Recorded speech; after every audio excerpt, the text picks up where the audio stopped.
At 91, Clint Eastwood's long career as a filmmaker and longer one as a star are far more interesting than Macho, an understated, uneventful slog of a movie that feels like a misguided merger of Gran Torino and Bronco Billy.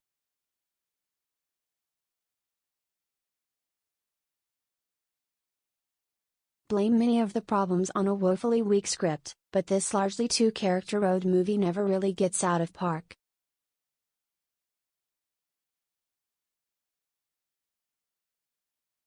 It's a shame, since the title, and a late in the film monologue, offer a chance for Eastwood to contemplate questions of manhood and aging through the prism of his tough guy screen image, but any bigger ideas are lost in the minutiae of the plot and cartoonish nature of most of the supporting characters.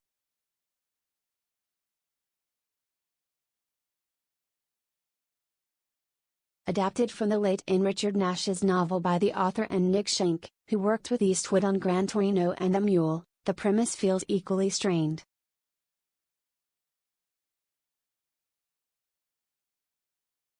Set in 1979, Eastwood plays Mike Milo, a Texas rodeo legend sidelined by an accident, tragedy and age.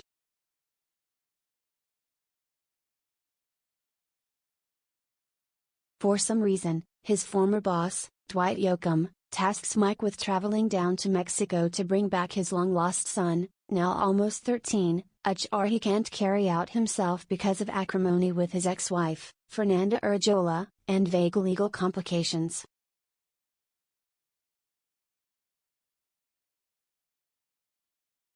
Mike quickly finds the boy, Rafo, newcomer Eduardo Minette, but the road trip back, accompanied by a battling rooster named Macho, hits multiple potholes, in ways that will do little to improve U.S.-Mexico relations.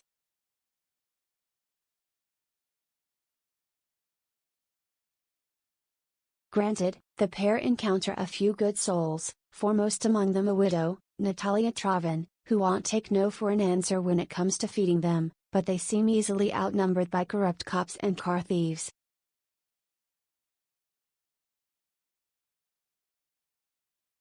Ostensibly, like Gran Torino, the movie is about an unlikely bond forged between a young boy and a cranky old coot.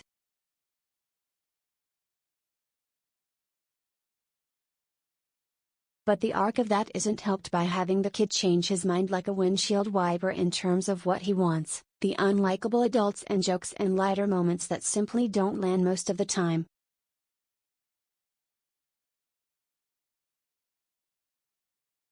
Affiliated with Warner Brothers, like CNN, a unit of Warner Media, since the mid-70s, Eastwood has amassed an impressive and eclectic body of directorial work over the last half-century, dating back to Play Misty for Me in 1971.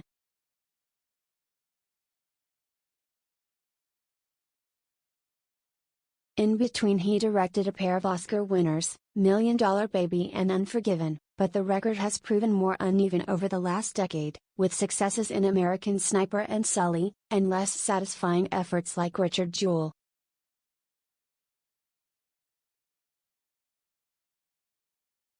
Give him credit, perhaps, for refusing to rest on those laurels when it would have been easy to hang up his spurs.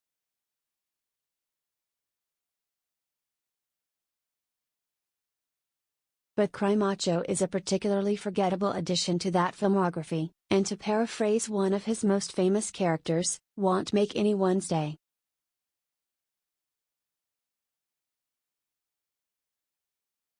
Macho premieres September 17 in U.S. theaters and on HBO Max. It's rated PG-13.